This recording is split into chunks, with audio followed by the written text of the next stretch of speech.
performing burial every day. And they expect us to silence. Now, it's an order. Nigerian government came out openly and denied there is no massacre, there is no genocide of Christians in Nigeria. And look at it today. Is there any Muslim here? United Nations, I know you're watching me. American Senate, you are watching what I'm doing, I'm saying here.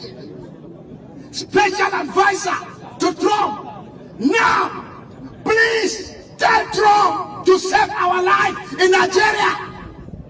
They are killing Christians in Nigeria, massacre Christians. If they say they kill Muslims, Muslims are being killed. By who? By Muslims.